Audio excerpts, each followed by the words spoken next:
Good morning all of you. BSc final में inorganic chemistry में अपनी यूनिट 3 चल रही थी, ऑर्गेनोमेटेलिक कंपाउंड।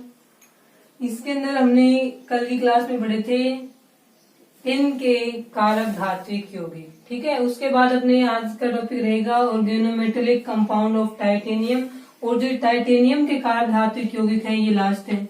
इससे पहले हमने पढ़ा था लिथियम के कारक धात्विक यौगिक, मरकरी के कारक धात्विक यौगिक, टिन के कारक धात्विक यौगिक।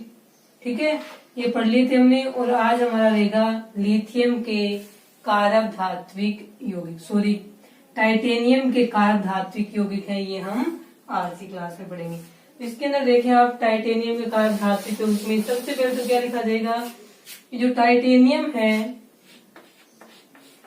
टाइटेनियम सिंपल और मिक्स्ड दोनों प्रकार के कारक धात्विक यौगिक बनाता है। सिंपल वाले में रहेंगे R4SN और मिक्स वाले में रहेंगे RN, XN, SN, यहाँ पे रहेगा 4- में N। ठीक है, तो टाइटेनियम जो धातु होती है, जो टाइटेनियम कौन से ब्लॉक में आती है, डी ब्लॉक की जो 3D सीरीज है उसमें आती है टाइटेनियम। ठीक है, 2 नंबर वाली धातु है 3D में। वैसे इसका एटॉमिक नंबर कितना होता है, 22 होता है। ठीक है, तो टाइटेनियम धातु है वो सिंपल और मिक्स्ड दोनों प्रकार के ऑर्गेनोमेटेलिक कंपाउंड बनाएगी। सिंपल वाले का फॉर्मूला रहेगा R4SN यानी टेट्राएम्फिसिन टिन, और दोनों में ये जो टिन है वो +4 ऑक्सीडेशन स्टेट में कंपाउंड है वो बनाती है। मिक्स्ड में रहेगा RnSN अक्ष 4-N। तो सबसे पहले इसमें लिखा जाएगा कि टाइटेनियम सिंपल और मिक्स्ड यानी साधारण व मिश्रित दोनों प्रकार के कारक धात्विक यौगिक बनाती है। ये साधारण वाले का फॉर्मूला रहेगा और ये वाला इसके अंदर मिक्स वाले का फॉर्मूला रहेगा। ये लिखने के बाद हमें इसके नीचे क्या लिखना है कि जो टाइटेनियम के ऑर्गेनोमेटेलिक कंपाउंड होते हैं उनको ऑर्गेनोटाइटेनियम या कारक धात्विक या फिर कारक टाइटेनियम कहा जाता है।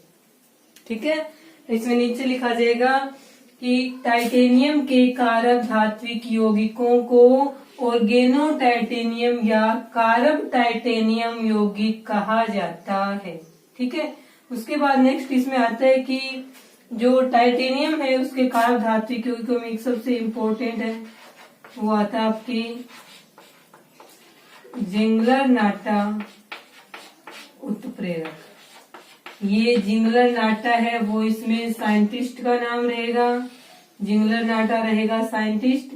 इसने सबसे पहले इस उत्प्रेरक की खोज की थी या इस उत्प्रेरक को बनाया था, इसीलिए इसके नाम पे इस उत्प्रेरक का नाम रखा गया जिंगलर-नाटा उत्प्रेरक। और इस उत्प्रेरक की खोज के कारण ही जो जिंगलर-नाटा साइंटिस्ट था उसको नोबेल पुरस्कार मिला था। तो इसमें टाइटेनियम का जो एक ऑर्गेनोमेटेलिक कंपाउंड है जिसका नाम रहेगा जिंगलर-नाटा कैटालिस्ट। अब इस कैटालिस्ट के बारे में पढ़ना है नहीं, यानी टाइटेनियम के जो कारक धात्विक यौगिक है उनमें क्वेश्चन किस पे आएगा, जिंगलर-नाटा उत्प्रेरक पे। तो अब ये देखना है कि जिंगलर-नाटा उत्प्रेरक होता क्या है। ठीक है, देखिए इसके अंदर इतना लिख लिया होगा, उसके बाद में रहेगा अपना टॉपिक जिंगलर-नाटा उत्प्रेरक।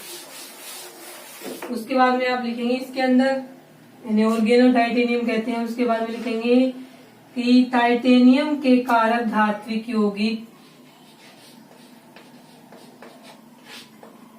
टाइटेनियम के कारक धात्विक यौगिक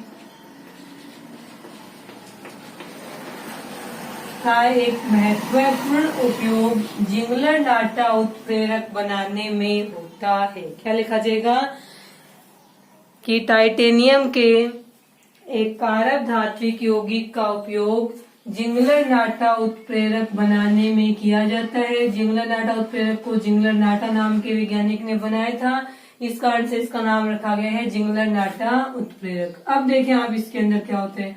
जिंगलर-नाटा उत्प्रेरक है वो होता क्या है, तो इसमें आता है TiCl4 टाइटेनियम टेट्राक्लोराइड प्लस में ट्राई एथिल एल्यूमिनियम, इन दोनों का मिश्रण करेंगे तो इसमें बनता है आपके C2H5 TiCl3 प्लस में C2H5 ट्वाइस AlCl। अब यहाँ पे जो ये मिक्सचर बना है उसको हम क्या बोलते हैं, जिंगलर नाटा उत्प्रेरक।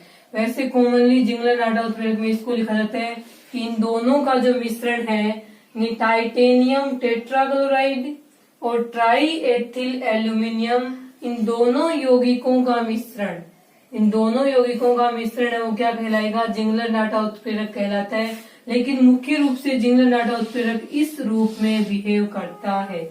जिंगलर नाटा उत्प्रेरक है वो उत्प्रेरक के रूप में कार्य कब करता है, जब वो इस फॉर्म में आ जाएगा। इस फॉर्म में कैसे आएगा, जब ये दोनों आपस में रिएक्शन करेंगे तो यहाँ से एक C2H5 एथिल ग्रुप इसके साथ आगे जुड़ेगा और यहाँ से एक Cl है वो इसके पास चला जाएगा, तो ये बनेंगे। अब ये वाला जो टाइटेनियम का कंपाउंड है ऑर्गेनोमेटेलिक वो मिक्स्ड टाइप का है, क्योंकि इसके अंदर टाइटेनियम के साथ ऑर्गेनिक ग्रुप एथिल के साथ साथ में इनऑर्गेनिक ग्रुप है वो भी क्या इसके अंदर जुड़े हुए हैं। तो ये जो है वो जिंगलर नाटा उत्प्रेरक के रूप में कार्य करता है। यहाँ पे आप लिख देंगे जिंगलर नाटा उत्प्रेरक, ठीक है, ये रहेगा अपना जिंगलर नाटा उत्प्रेरक। तो इसमें आप लिखेंगे कि TiCl4 यानी टाइटेनियम टेट्राक्लोराइड और ट्राई एथिल एल्यूमिनियम का मिश्रण है वो जिंगलर नाटा उत्प्रेरक कहलाता है।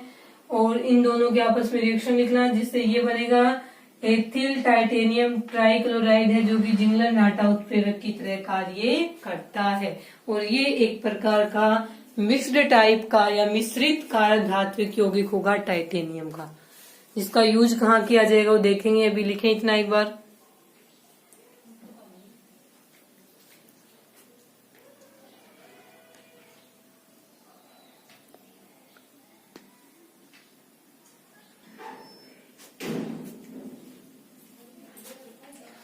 इतना लिखने के बाद में इसका यूज देखें कि जिंगलर नाटा उत्प्रेरक का यूज क्या होता है। तो इसके अंदर देखें आप, जो एथीन होती है अभी इसका यूज हो जाएगा पॉलीमराइजेशन ऑफ एथीन बोल दें या फिर एल्कीन बोल दें। एल्कीनों के बहुलकीकरण में जिंगलर नाटा उत्प्रेरक का यूज होगा। रिएक्शन रहेगी आपके CH2 डबल बॉन्ड CH2, सबसे कॉमन एग्जांपल लेते हैं इसका, ये रहेगी एथीन। यहाँ पे हम उत्प्रेरक लेंगे जिंगलर नाटा उत्प्रेरक, लेकिन यहाँ पे हम क्या लिखेंगे C2H5 थ्राइस प्लस में TiCl। तो इस पूरा मिक्सचर है वो किसके रूप में कार्य करता है, जिंगलर नाटा उत्प्रेरक के रूप में कार्य करता है। प्रोडक्ट में क्या बनेगा आपके देखें CH2N, यहाँ पे इसके N मॉलिक्यूल लेंगे तो यहाँ पे ये बन जाएगा पॉली एथीन, ठीक है। ये रहेगा आपके पॉलीमराइजेशन ऑफ एल्कीन, यानी जिंगलर नाटा उत्प्रेरक का उपयोग एथीन के बहुलकीकरण में या एथीन से पॉलीएथीन बनाने में किया जाता है। उसके बाद में ये भी आया कि जिंगलर नाटा उत्प्रेरक के अलावा टाइटेनियम के वे सभी कारक धात्विक यौगिक जिनमें टाइटेनियम किसी एल्किल ग्रुप से जुड़ा हुआ होता है, चाहे वो एल्किल ग्रुप 1 हो, 2 हो, 3 हो या चारों एल्किल ग्रुप हो, तो वो एथीन के या एल्किन के बहुलकीकरण में उपयोग में लिया जा सकता है, ठीक है। नोट लगा के लिख लेना कि उसके बाद में ये खोज की गई कि टाइटेनियम के वे कारक धात्विक यौगिक जिनमें टाइटेनियम एक या एक से अधिक एल्किल ग्रुप के साथ जुड़ा हुआ रहता है, वे सभी यौगिक एल्किन की बहुलकीकरण अभिक्रियाओं में उत्प्रेरक के रूप में काम में लिए जा सकते हैं। टाइटेनियम के वे सभी कारक धात्विक यौगिक जिनमें टाइटेनियम के साथ एक या एक से अधिक एल्किल ग्रुप जुड़े हुए होते हैं, वे सभी यौगिक एल्किन की बहुलकीकरण अभिक्रियाओं में उत्प्रेरक के रूप में काम में लिए जा सकते हैं। ये रहेगा आपका जिंगलर नाटा उत्प्रेरक। और टाइटेनियम के जो ऑर्गेनोमेटेलिक कंपाउंड्स थे उनमें इतना ही था। केवल जिंगलरनाइट याद रखना है आपको टाइटेनियम के ऑर्गेनोमेटेलिक कंपाउंड्स में। इसके बाद देखें आप, ये रहेगा आपके टाइटेनियम के ऑर्गेनोमेटेलिक कंपाउंड। उसके बाद अपना एक छोटा सा टॉपिक हो रहा है इसके अंदर, वो देखें, उसका नाम रहेगा यहाँ पे मेटल इथाइलिनिक या ethylenic complex. Metal ethylenic complex.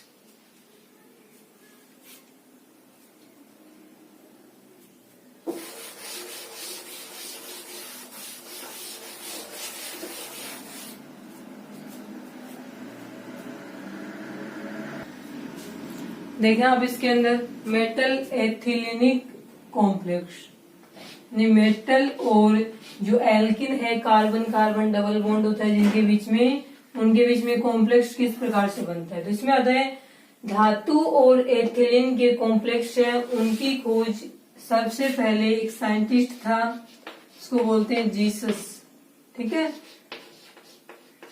या फिर इसको जी से भी बोल सकते हैं, जीसी, ठीक है।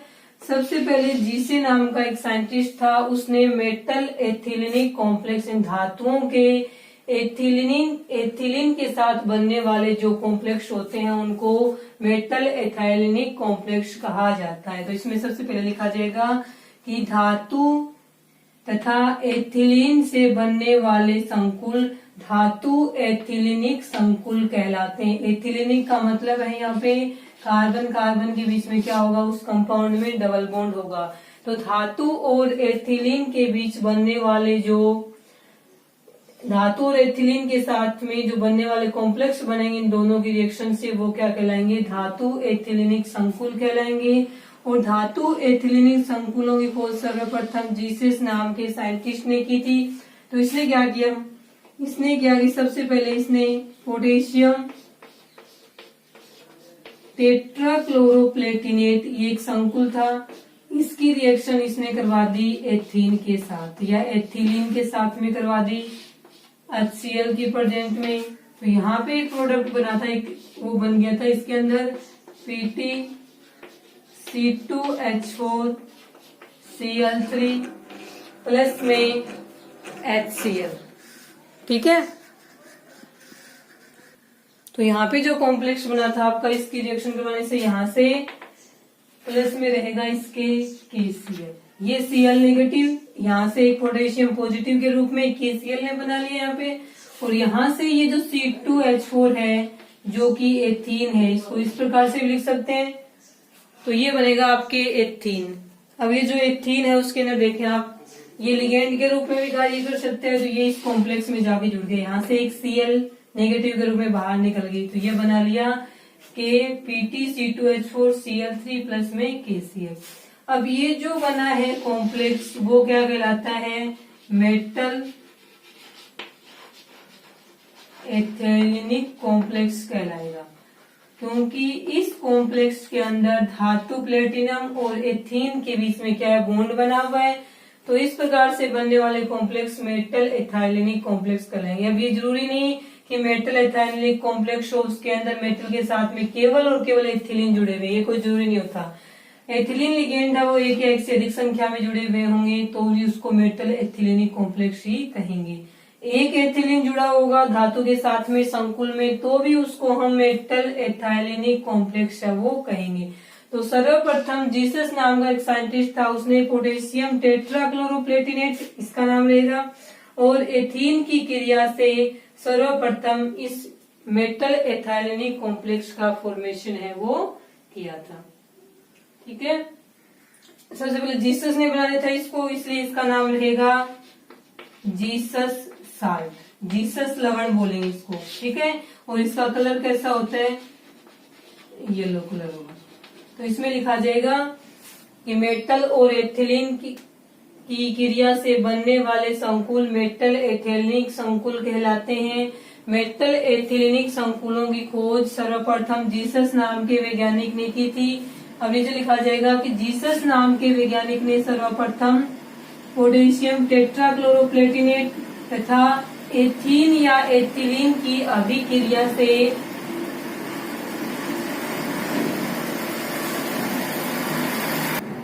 सर्वप्रथम एक मेटल एथाइलेनिक कॉम्प्लेक्स का निर्माण किया जिसको हम जीसस लवण बोलते हैं तथा यह पीले रंग का यौगिक होता है। इतना लेके रिएक्शन लिख देना, ये रहेगा पोटेशियम टेट्राक्लोरोप्लेटिनेट। ठीक है, इस प्रकार से कॉम्प्लेक्स है उसका फॉर्मेशन हो जाता है।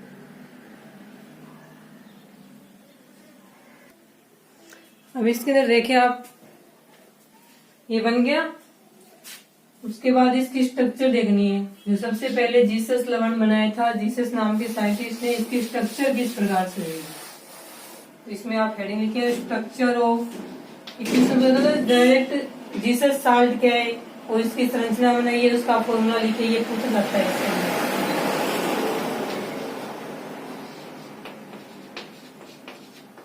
तो इसमें लिखा जाएगा स्ट्रक्चर ऑफ जीसस साल्ट। ठीक है, जीसस का जो लवण था उसकी स्ट्रक्चर क्या रहेगी, ये एक नंबर में पूछा जाता है। तो स्ट्रक्चर देखें आप इसकी। सबसे पहले तो फॉर्मूला हो जाएगा, फॉर्मूला रहेगा इसका पोटेशियम प्लेटिनम C2H4Cl3, ये रहेगा जीसस लवण। इसका नाम लिखना चाहिए आईयूपीएच, तो क्या रहेगा पोटेशियम, इन दोनों में इसका आता है एथिलीन वाले का E, तो इसका आता है क्लोरो का C। तो सबसे पहले ये लिखे जाएंगे। इसमें आएगा potassium trichloro ethylene Palatinate second. ठीक है, potassium trichloro ethylene Palatinate second, ये रहेगा इसका आईयूपीएसी नाम।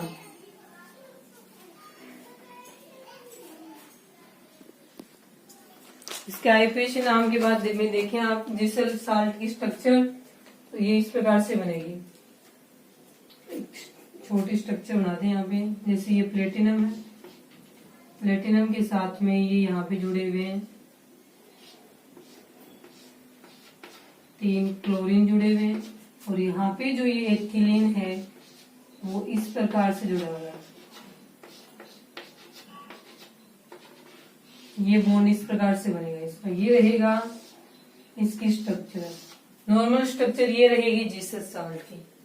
ठीक है, उसके बाद में हमें इसकी कौन सी बनानी है, केवल इस मेटल के ऑर्बिटल और इसके ऑर्बिटल, इसका क्या बनाना है अपने को, एक ऑर्बिटल डायग्राम बनाना है। वो देखें, इसमें मेटल है, मेटल के पास 2 प्रकार के ऑर्बिटल्स होते हैं। मेटल के पास 2 प्रकार के ऑर्बिटल रहेंगे। ठीक है, ये वाले ऑर्बिटल्स क्या है, इसके फिल्ड ऑर्बिटल्स हैं, भरे हुए, यानी कि संकुल यौगिकों में जो केंद्रीय धातु परमाणु होता है उसके पास रिक्त कक्षक होंगे, साथ साथ में भरे हुए कक्षक भी होंगे। यहाँ पे हमने ले लिया कार्बन, कार्बन डबल बॉन्ड है, उसको यहाँ पे हम पाई बॉन्ड से शो कर देंगे।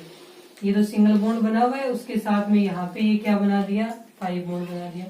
अब धातु के उसके साथ में क्या होते हैं, रिक्त कक्षक भी होंगे, इसके सॉरी C2H4 लिगेंड के ये रहेंगे आपके रिक्त कक्षक, ये बनेगी इसकी ऑर्बिटल स्ट्रक्चर।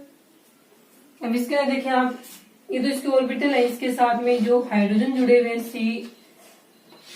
C2H2 में C2H4 सॉरी, ये रहेगा। अब ये वाले ऑर्बिटल्स तो क्या है, भरे हुए हैं, और ये वाले क्या है, वेकेंट है, यानी कि जो C2H4 लिगेंड है उसके पास में रिक्त विपरीत बंदी कक्षक होते हैं, यानी ये कक्षक हैं जो कि C2H4 के MOT बनाते हैं, तो ये आते हैं वेकेंट ऑर्बिटल्स, और लेकिन कैसे होते हैं, ये एंटी बॉन्डिंग, विपरीत बंदी। अब यहाँ से इलेक्ट्रॉन डेंसिटी धातु की तरफ आएगी तो सिग्मा बॉन्ड बनेगा।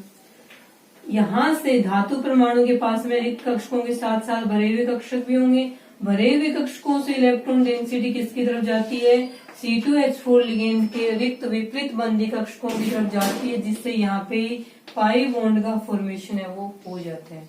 ये बन गया पाई बॉन्ड। ये होती है धातु एथिलीनिक संकुलों में, धातु और एथिलीन संकुल है उसके बीच की जो ऑर्बिटल स्ट्रक्चर है वो इस प्रकार से बनेगी आपके। इसमें लिखा जाता है इसकी स्ट्रक्चर, सबसे पहले तो ये बनाए। अभी देखो प्लेटिनम के साथ में 3 और 1 4 लिगेंड जुड़े हुए ना, तो इसकी संरचना या इसकी ज्यामिति वो कैसी बनेगी, स्क्वायर प्लेनर बनेगी, वर्ग समतलीय बनेगी। ठीक है, तो इसकी वर्ग समतलीय संरचना इस प्रकार से रहेगी जिसमें प्लेटिनम के साथ में 4 लिगेंड जुड़े हुए, चारों में 3 Cl रहेंगे, चौथा क्या रहेगा इसमें C2H4 रहेगा।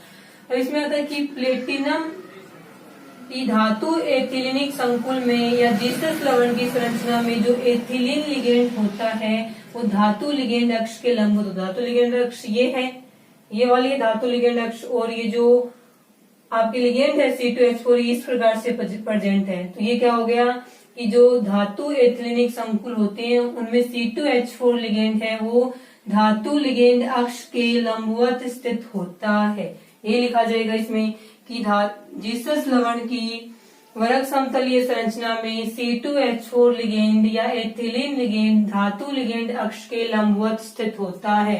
ये बनेगी स्ट्रक्चर। उसके बाद में यहाँ पे नीचे लिखा जाएगा इसके अंदर कि धातु एथिलीनिक संकुलों में धातु परमाणु के पास रिक्त कक्षकों के साथ साथ में ये वैकेंट है, इसका भरे हुए कक्षक भी होते हैं, ये इसके फील्ड ऑर्बिटल्स रहेंगे, तथा एथिलीन संकुल या एथिलीन अणु के पास में भरे हुए कक्षकों के साथ साथ में रिक्त कक्षक भी होंगे। तो इलेक्ट्रॉन पहले एथिलीन संकुल के भरे हुए कक्षकों से धातु के रिक्त कक्षक में आते हैं जिससे सिग्मा बॉन्ड बनेगा, तथा उसके बाद धातु के भरे हुए कक्षकों से इलेक्ट्रॉन डेंसिटी या इलेक्ट्रॉन घनत्व या इलेक्ट्रॉन एथिलीन लिगेंड के रिक्त विपरीत बंदी कक्षकों में जाते हैं जिससे पाई बॉन्ड का निर्माण होता है। तो मेटल और एथिलीन का जो संकुल है उसके बीच में 2 प्रकार के बॉन्ड बनेंगे। एक तो रहेगा सिग्मा बॉन्ड जो कि ये वाला रहेगा जिसमें इलेक्ट्रॉन घनत्व धातु ये जो एथिलीन लिगेंड से धातु की तरफ आ रहे हैं, और सेकंड रहेगा पाई बॉन्ड जिसमें इलेक्ट्रॉन है वो मेटल से C2H4 लिगेंड की तरफ जा रहे हैं। ये बनेगी इसमें ऑर्बिटल स्ट्रक्चर। बनाओ इसको।